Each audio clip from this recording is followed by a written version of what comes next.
Good evening, sir. I wonder if you could spare a minute. Oh, no, don't tell me.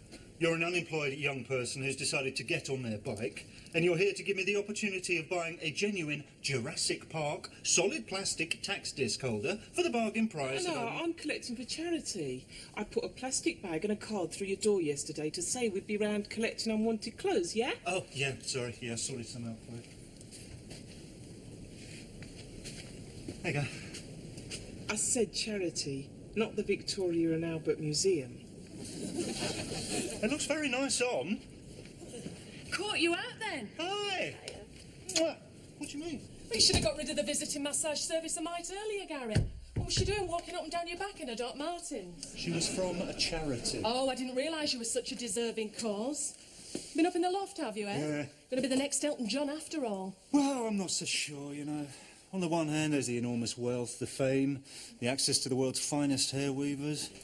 On the other, you've got to watch Watford play every week. So, how was your Open University course then? Are you officially clever? I'm officially brilliant. It was fantastic. I loved it. And I got a terrific reaction when I read my dissertation. Oh, yeah. It was entitled Fantasy, Reality and Obsession, a case study.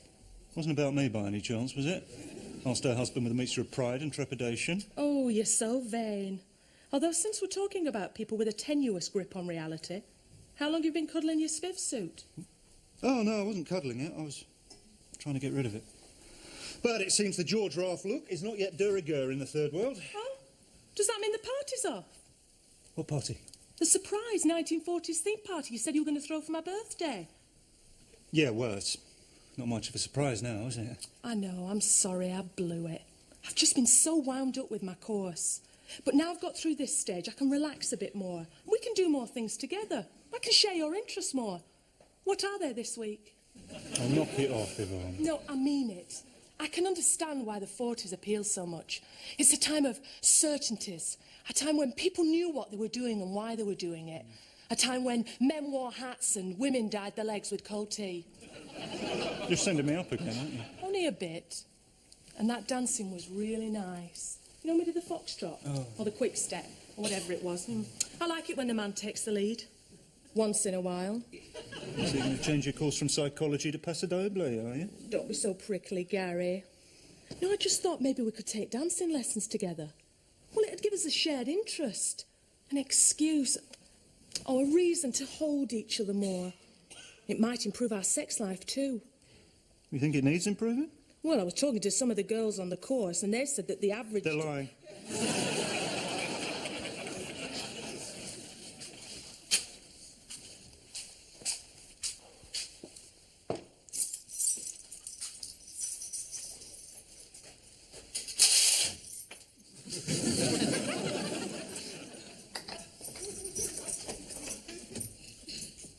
What are you doing here?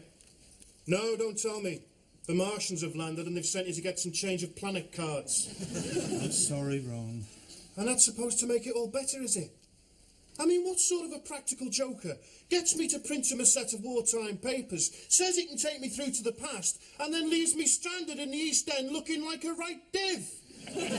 The last thing this world needs, and I mean the very last thing, is another Jeremy Beadle.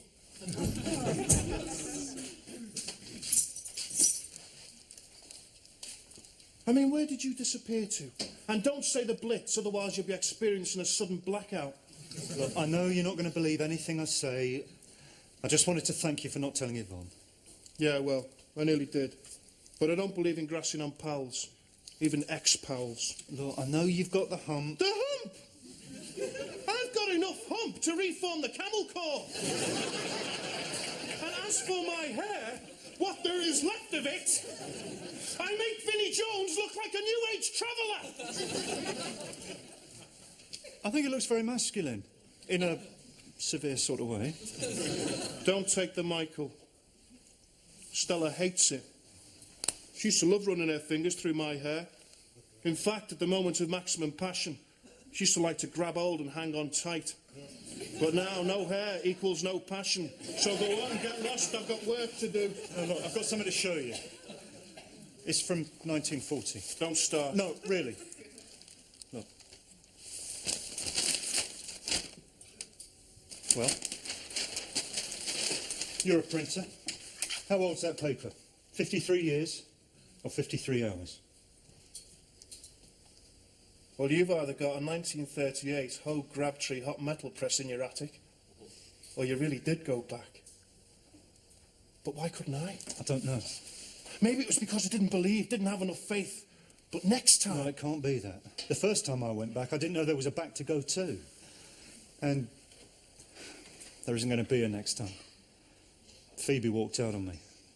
And if Owen wants to make our marriage work, so maybe now's the time to start thinking about the present, you know? My wife, my mates. I understand. So do you fancy a bevy tonight, then? Can't tonight, Ron. I'm starting ballroom dancing classes.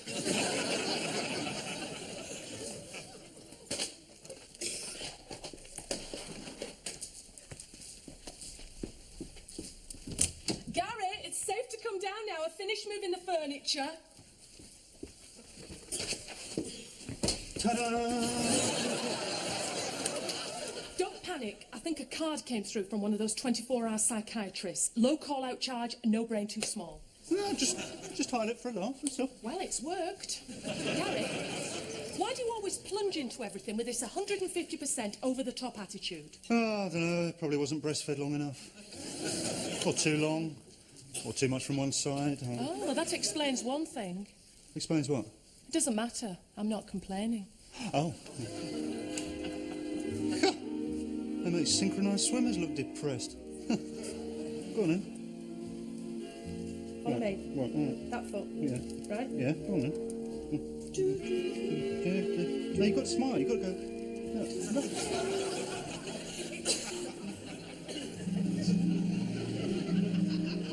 Do you come here often? Sometimes, but sometimes I have to fake it.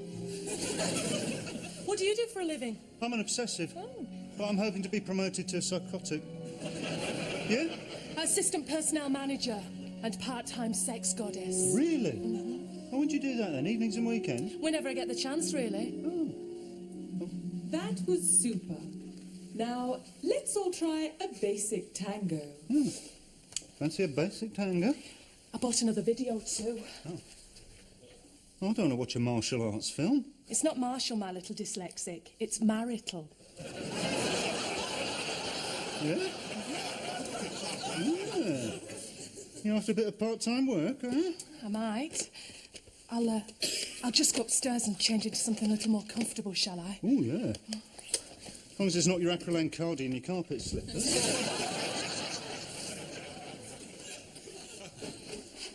But the plucky old-age pensioner saw off the raiders by threatening them with her husband's World War II revolver. When we asked 80-year-old Phoebe Sparrow from Bethnal Green how she felt, she said, "I lived through the Blitz. A couple of hooligans aren't going to get the better of me." Ron, this changes everything, don't you see? Why? 80-year-old Phoebe Sparrow. It must mean we got married. Not necessarily. She may have married somebody else with your surname. Or maybe she never met anybody else like you and started using your name in a wistful, nay, poignant attempt to keep alight the dying embers of your brief, unfulfilled relationship. Let's say we did get married, back in the 1940s. If I don't go back, I'm changing the course of history. But if you pursue that argument, you risk changing the course of history every time you do go back, don't you? Well, not really. You see, it's my Grandpa Gareth's name on my ration book. So if anyone does check up, at least there's a Mr. G. Sparrow on the electoral roll. And what happens if somebody decides to pop round to your granddad's to visit you? Oh, come on, what are the odds on that? Plus, he spent most of the war on submarines. But if I don't marry Phoebe when I'm supposed to... Then why don't you just go round and visit this battling granny, see if she recognises you? I can't do that. The shock could kill her. You're going to have to cover for me. What, so you can go back and marry Phoebe? No, she thinks I'm already married. To Marilyn Monroe. Marilyn Monroe? It was the first name that came into my head. That's brilliant. Hey, hang about. Next time you go back, if anybody asks, you can show them a picture of your wife. Oh, my love. Marilyn. There you go. Thanks. So when are you going back? Well, I was thinking, England are playing in Lithuania tomorrow night, right? Now, I could say that you and me have been given tickets. OK. If she asks, I'll cover for you. No, you're actually going to have to go. Well, just in case Stella says something to Yvonne. But I don't want to go to Lithuania. It'll cost me a fortune. The beer'll be garbage and the result's a foregone conclusion. Shock win for plucky Lithuania. All right, I'll pay. Eh? If you go, I'll pay. Haven't you ever wanted a Lithuanian stamp in your passport? This is the first time England have played Lithuania, but no one in the England camp is taking the game lightly. Manager Graham Taylor's waiting to see if Paul Gascoigne passes a late fitness test on a stomach muscle strain. Yeah, caused by stuffing himself with too much pasta and Newcastle brown. Still here? Yeah, just off. Going to pick up Ron on my way to the airport. I can't believe you're going. It's only a football match, I'm not defecting. Gary, the last time you went to see England play, you spent the rest of the month scouring Yellow Pages for a hitman to assassinate Graham Taylor. Yvonne, you don't understand. Hating the manager and despising his team selection is one of the only pleasures left in supporting England. Every fan likes to think he can do better. Don't remind me I had to type your job application when Bobby Robson resigned. Yeah, and did I even get the courtesy of a reply? Perhaps they thought you were a mite underqualified. I mean, as I recall, the season you were player-manager for the Works' third team, Domestic Appliance League Division F. I had a weak squad. The results read, played 11, lost 11. Goals for 3, goals against 57. Points, Gary? -2. Quite an achievement, that, isn't it? Finishing the season with fewer points than you started with. My doctor's 2 points for fielding an unregistered goalie. I know. Me. It's also their 9th goal was offside. Look, if this is about me going to Lithuania... Oh, the ruble's dropped, has it, Gary? I thought we were supposed to be doing more things together. Oh, yeah, we started the ballroom dancing. I know. Why don't I come to Lithuania with you? What? Could be quite romantic, Vilnius, in November. No, you see, because I've only got... Gary, I'm only winding you up. Go on, clear off before I tie your shoelaces together. Thanks. And don't forget to buy plenty of condoms at the airport. What? You don't think I'm going over there? Of course not. Just heard they're in short supply. Might be able to swap them for some caviar.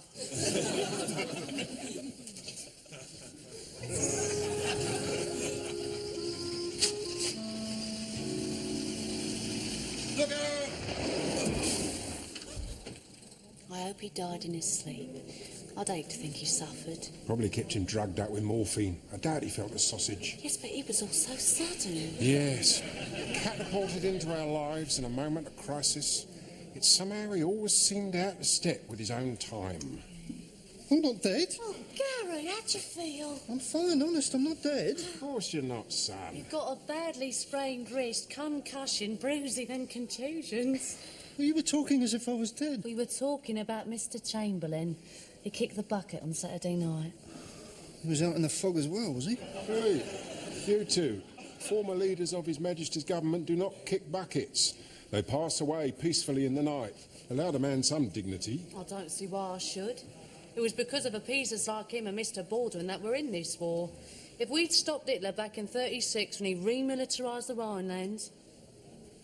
I am not just a pretty face, Gary Sparrow. That's right, son. After all, it wasn't Phoebe who went out in a blackout without a torch. Well, what was it, a hit and run? Well, in a way, it was the ambulance that hit you, what ran you up the hospital. You had us all going for a bit. Some of the stuff you're babbling in your sleep. Like what? Hold on.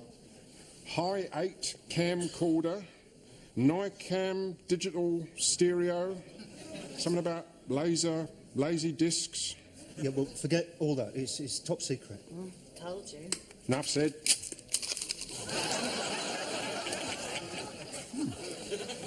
Anyway, good to see you on the mend. Right, I must pop down the mortuary. Well, old Cyril usually has the kettle on about now. Yeah, I'd better be on my way as well. Oh, don't be daft. Look at the state of you.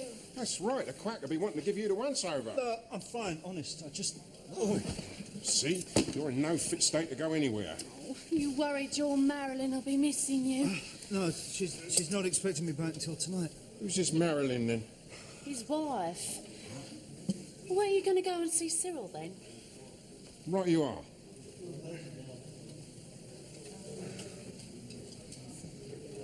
I'll tell you something for nothing, Gary. My heart went off in my mouth when PC Debman told us you'd been run over. Didn't know you cared. Of course you did. Well, I just thought, after last time, you know, when you walked out on me. You were entitled to, of course, since you just found out I was still secretly married. Yeah. Well, I know I hit the roof, but I think I've been hasty and I've had a chance to think, and I realise now that when you used to go on about how after the war people won't be forced to stay in loveless marriages, you weren't only talking about me and Donald, you were talking about you and Marilyn and all. So perhaps we're destined to be together. Destined? Phoebe, do you believe in all that fate stuff? Yes, I do. I believe there's a purpose to life, that it isn't all just a big game of chance. I didn't know you were so deep. There's a lot you've got to learn about me. Here we are again. I've retrieved your personal belongings. Oh, great. Hold your horses. Got to make sure everything's all present and correct. Now, one suit, brown. One shirt, blood-stained. One pair of underpants, illustrated. Yeah, all right, I know what I was wearing. Procedures have to be adhered to, son. Please. Now, where was I? One watch, broken.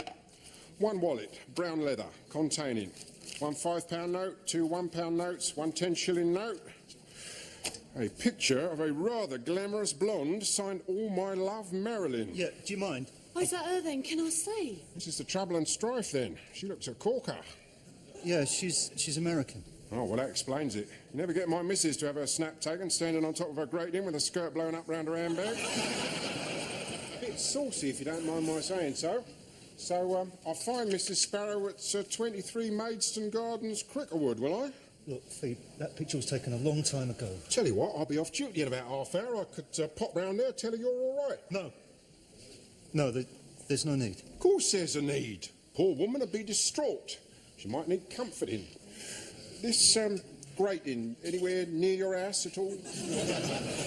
Sorry, Grandma. What's wrong? She's ever so glamorous. Oh, I must be bonkers. Why? To think that you might prefer me to her. Don't be silly, Phoebe. All right, girl. Stop mooning at him and get back down the pub. There's all the tables to scrub down before opening time. Ed! Don't you dad me. Go on, up it. I want a word with young Romeo here. TTFN. Well, you got a devious way with you, I must say. What? She was beside herself when she found out you was married, you two-timing gigolo. But I thought, well, at least this way she'll get him out of her system. And then, blow me, you staged this little accident to win her back. Hold on, stage an accident? I could have been killed. Tommy rot. You wait till it's foggy and the traffic's all creeping about at 5 miles an hour, then you walk in front of an ambulance, let it strike you a glancing blow. And why would I do that? It's obvious. She's my only daughter. I'm a pub landlord of many years' standing, good reputation, fine line of business. You worm your way into her affections, poison her mind against her lawfully wedded spouse, a brave soldier away doing his bit up to his neck in muck and bullets. He's in the desert. Well, all right, there's sand and bullets. Either way, when I finally pop my clogs, you intend to move into a nice, comfortable little tenancy. I know what you're up to. You can't fool me. I wasn't born yesterday. Neither was I.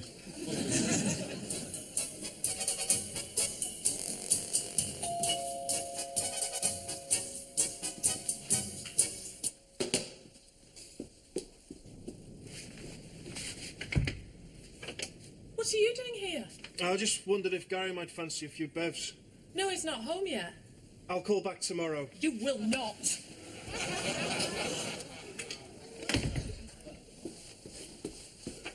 Where is Gary? Well, I just presumed he made his own way back. You know, caught a train, changed at Smolensk for Liverpool Street. But didn't you see he wasn't on the plane with you? Well, after a few bison grass vodkas, Elvis could have been sitting next to me and I wouldn't have noticed. Don't push your luck, Ron. Now I am angry.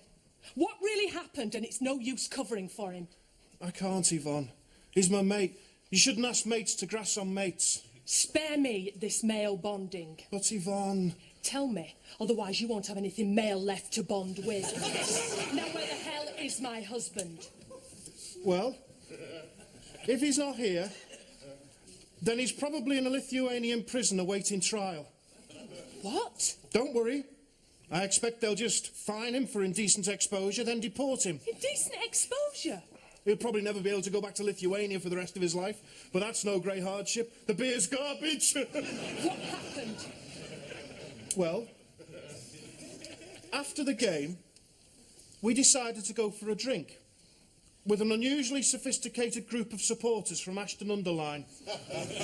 Unfortunately, we mistook this little museum for a pub, it being rather dark this time of year in the Arctic Circle, and there was a regrettable incident involving a Zippo lighter, a bottle of damson brandy, and a 700-year-old tapestry.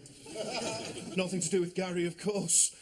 Consequently, the curator called the riot police, and the last I saw of Gary, he was being chased through the red light district by 17 armed gendarmes wearing nothing but a Union Jack. Gary, that is, not the police, obviously. Are you making this up? Yvonne, if I could make this up, I'd be writing Emmerdale Farm.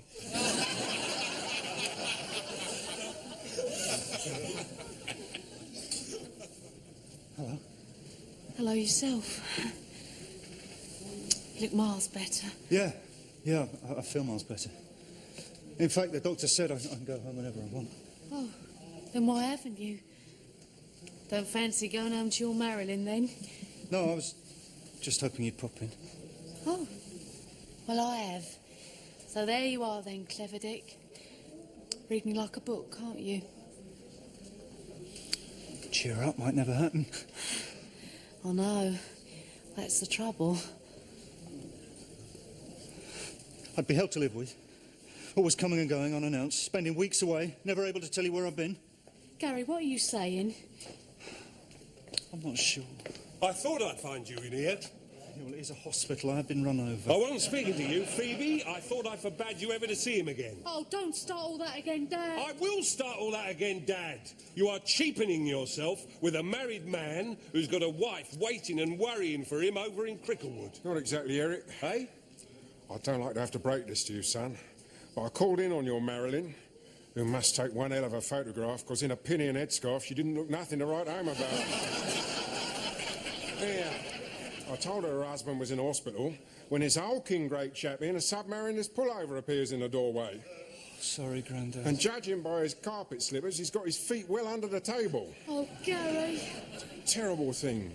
Woman entertaining strange men in the marital abode. Her husband not even away in the services. Well, that's why she's doing it. She's taken up with a submariner, a fighting man, a real man.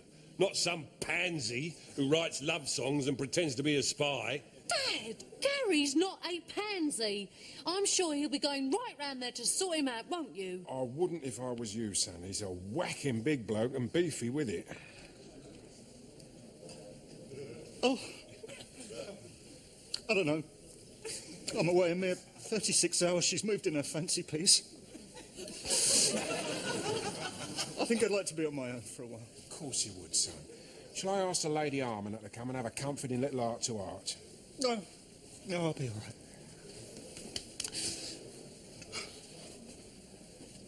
Phoebe?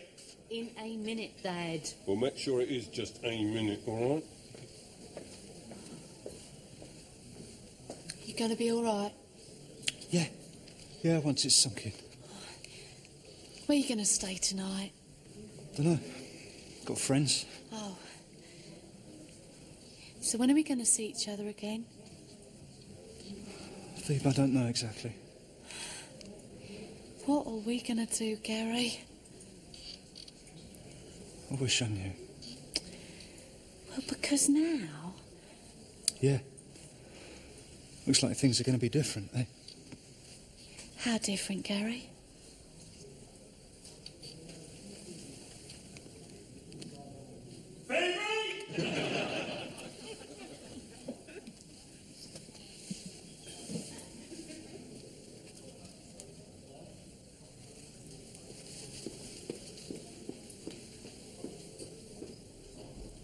No, the embassy in Lithuania said that all the football hooligans had been put on a train out of the country first thing this morning. Ah, here's the conquering hero now. All right, speak to you later. See, the Lithuanian police gave you a hiding. Good. And I suppose you're really proud of yourself. What do you mean? Ron has told me everything. Honestly, Gary.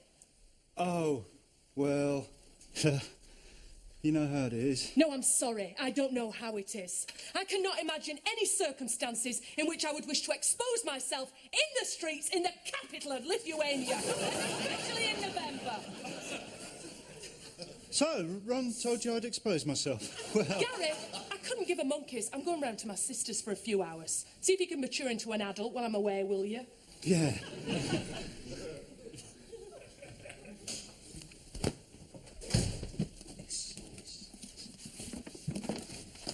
Sparrow, Sparrow. 17 Thurlston Road.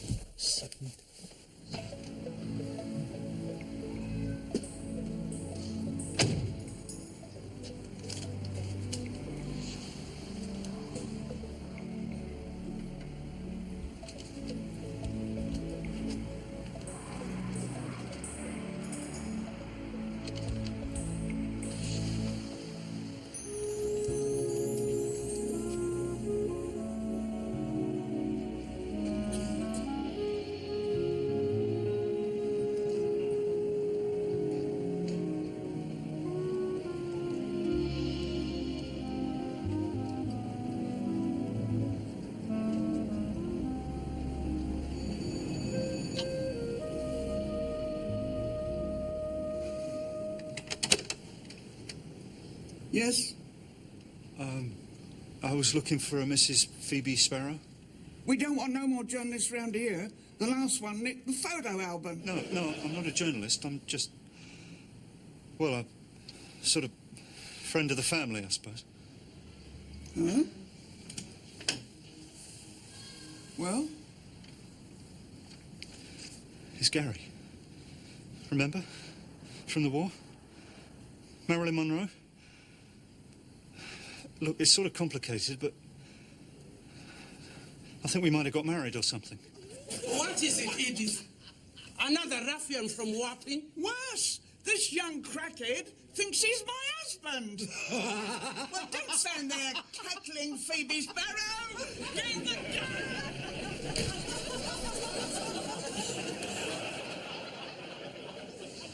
Good night, sweetheart.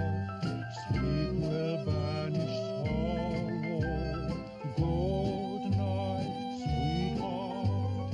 Till we meet tomorrow. Dream and hold you. Remember I'll hold you. Good night, sweetheart. Good night.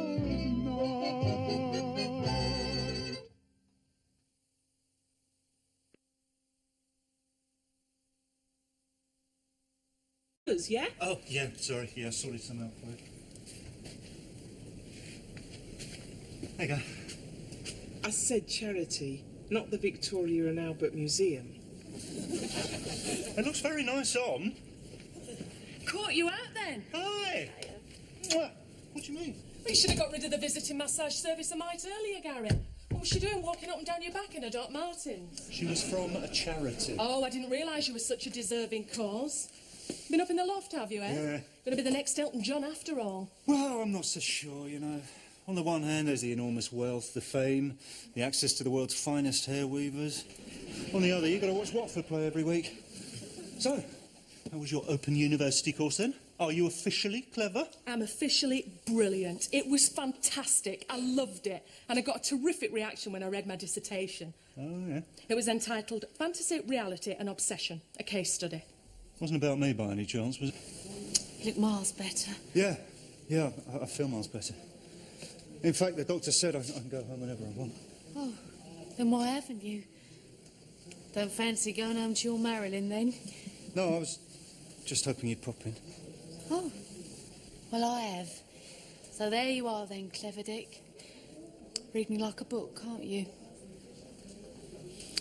Cheer up, might never happen. I know. That's the trouble. I'd be hell to live with. Always coming and going unannounced, spending weeks away, never able to tell you where I've been. Gary, what are you saying? I'm not sure. I thought I'd find you in here. Yeah, well, it is a hospital. I've been run over. I wasn't speaking to you, Phoebe. I thought I forbade you ever to see him again. Oh, don't start all that again, Dad. I will start all that again, Dad. You are cheapening yourself with a married man who's got a wife waiting and worrying for him over in Cricklewood. Not exactly, Eric. Hey? I don't like to have to break this to you, son, but I called in on your Marilyn, who must take... Good night, sweetheart. All my prayers are for you. Good night, sweetheart. I'll be watching over you. Tears and parting may make us forlorn, but with the dawn, a new day is born.